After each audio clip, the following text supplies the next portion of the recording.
بسم الله الرحمن الرحيم استعينوا لإنجاء الحوائج بكتمانها فإن كل ذي نعمة محشود. റസൂലുള്ളാഹി സ്വല്ലല്ലാഹു അലൈഹി വസല്ലം പറഞ്ഞു, നിങ്ങൾക്ക് അല്ലാഹു നൽകിയ അനുഗ്രഹങ്ങൾ, ആ അനുഗ്രഹങ്ങൾ നിലനിൽക്കണമെന്ന് നിങ്ങൾ ആഗ്രഹിക്കുന്നുണ്ടെങ്കിൽ അത് നിങ്ങൾ മറ്റുള്ളവരുടെ മുന്നിൽ മറച്ചു വെച്ച് സംസാരിക്കും. കാരണം ഏത് അനുഗ്രഹം ലഭിച്ച ആളുടെ പിന്നിലും അസൂയാലുകാരുണ്ടാകും. വളരെ ശ്രദ്ധിക്കേണ്ട ഒരു കാര്യമാണ്. അസൂയ ഇല്ലാത്തൊരു മനുഷ്യനും ലോകത്തുണ്ടാവില്ല. അള്ളാഹു സംരക്ഷിച്ച അമ്പിയാക്കന്മാരെ പോലുള്ള മനുഷ്യരൊഴിച്ച് എല്ലാ മനുഷ്യർക്കും അസൂയ ഉണ്ടാകും. പറയുന്നുണ്ട്, 3 കാര്യങ്ങളില്ലാത്തൊരു മുഅ്മിനായ മനുഷ്യനുണ്ടാവില്ല. അതിൽപ്പെട്ട ഒന്നാണ് അസൂയ. നമ്മുടെ ഏറ്റവും അടുത്ത സുഹൃത്താണെന്ന് പറഞ്ഞാലും നമ്മളോട് അസൂയ ഉണ്ടാകും. അതുകൊണ്ട് നമ്മളോട് അസൂയ ഉണ്ടാക്കാനുള്ള അവസരങ്ങൾ സൃഷ്ടിച്ചു കൊടുക്കരുത്.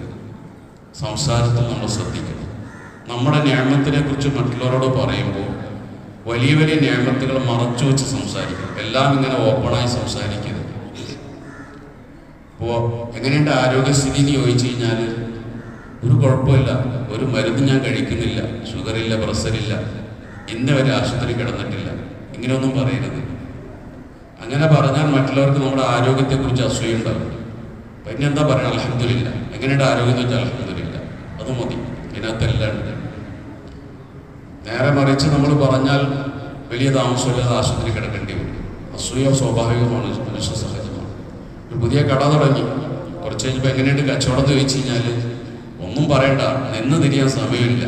2 സെയിൽസ്മാൻമാരുണ്ട്, 3 പേരുടെ വെക്കാൻ വേണ്ടി തീരുമാനിച്ചിട്ടുണ്ട്. ഉച്ചയ്ക്ക് ഉണ്ണാൻ ഇറങ്ങാൻ നേരമില്ല, അപ്പോഴത്തേക്ക് 10 പേര് വരും കസ്റ്റമർ. ഇങ്ങനെയൊന്നും ഓപ്പണായി സംസാരിക്കരുത്. എങ്ങനെയുണ്ട് കച്ചവടം വെച്ചാൽ അൽഹംദുലില്ലാ, അത് മതി. അല്ലെങ്കിൽ വലിയ താമസമില്ലാതെ കട കൂട്ടേണ്ടി വരും. അസൂയാലുക്കളുണ്ടാകും. മകൻ ഗൾഫിൽ പോയി, എങ്ങനെയുണ്ടെന്ന് ചോദിച്ചു കഴിഞ്ഞാൽ ഒന്നും പറയണ്ട. അവിടുത്തെ രാജാവിൻ്റെ കൊട്ടാരത്തിലാണ് ജോലി. രാജാവിന് തന്നെ ഫോണൊക്കെ അവൻ അറ്റൻഡ് ചെയ്യണം. അവനെപ്പോഴും കാനഡ, ബ്രിട്ടൻ, ഇംഗ്ലണ്ട്, ഇങ്ങനെ രാജാവിൻ്റെ കൂടെ യാത്രയാണ്. ഒന്നും പറയണ്ട. ഇങ്ങനെ പറഞ്ഞ വലിയ താമസമില്ലാതെ വീരായിട്ടുള്ള അങ്ങാടിയിൽ ചവിട്ടി വെക്കാനുണ്ടാകും. അസൂയ മനുഷ്യ സഹജമാണ്. അതുകൊണ്ട് അസൂയക്ക് ചാൻസ് കൊടുക്കുന്ന രീതിയിൽ നമ്മൾ നമ്മുടെ നിഅമത്തുകളെ കുറിച്ച് മറ്റുള്ളവരോട് സംസാരിക്കരുത്. അത് മറച്ചു വെച്ച് തന്നെ സംസാരിക്കണം. എങ്കിലേ ആ നിഅമത്ത് നിലനിൽക്കൂ എന്നാണ് ഈ ഹദീസിലൂടെ റസൂൽ സ്വല്ലല്ലാഹു അലൈഹി വസല്ലം പഠിപ്പിക്കുന്നത്. അല്ലാഹു അനുഗ്രഹിക്കുമാറാകട്ടെ. സുബ്ഹാനല്ലാഹി വബിഹംദിഹി സുബ്ഹാനക്കല്ലാഹി വബിഹംദിഹി അഷ്ഹദു അൻ ലാ ഇലാഹ ഇല്ലാ അൻത അസ്തഗ്ഫിറുക.